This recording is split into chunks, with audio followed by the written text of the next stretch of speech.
1, 2 ও 4কে নিয়ন্ত্রণ করছে 3 এবং 5, 7 ও 8কে নিয়ন্ত্রণ করছে 6। এভাবে দেখলে আমরা বলতে পারি 9 সংখ্যাটি সব সংখ্যাকে নিয়ন্ত্রণ করছে। এবার 9 সংখ্যাটিকে দ্বিগুণ করুন, প্রাপ্ত সিকোয়েন্সের দিকে তাকান, আপনি অবিশ্বাস্য কিছু দেখবেন।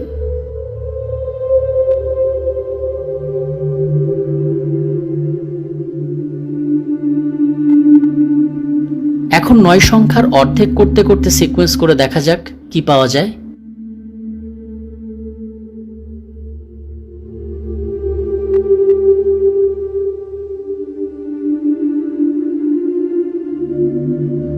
কি দেখছেন?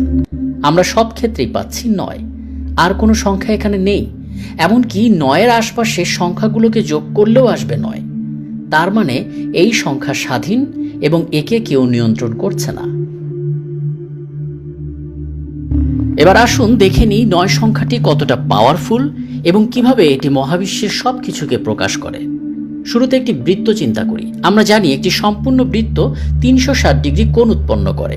এখন 360কে সিঙ্গেল ডিজিটে পরিণত করুন, পাচ্ছেন 9। আবার অর্ধবৃত্ত 180 ডিগ্রি কোণ উৎপন্ন করে।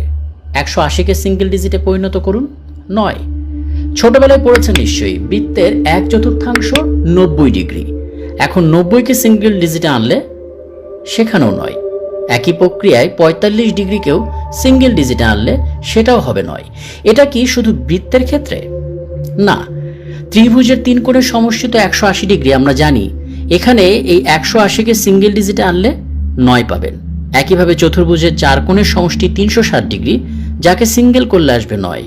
পঞ্চভুজের 5 কোণের সমষ্টি 540 ডিগ্রি, সিঙ্গেল ডিজিটে আনুন, পাবেন 9। এভাবে হেক্সাগন, হেপ্টাগন, অক্সাগন সহ সব ধরনের পলিগনের ক্ষেত্রেই শেষ সংখ্যাটি পাবেন 9। সুতরাং এটি প্রমাণিত হলো যে 9 সংখ্যাটি স্বাধীন এবং এটা সিঙ্গুলারিটিকে নির্দেশ করে।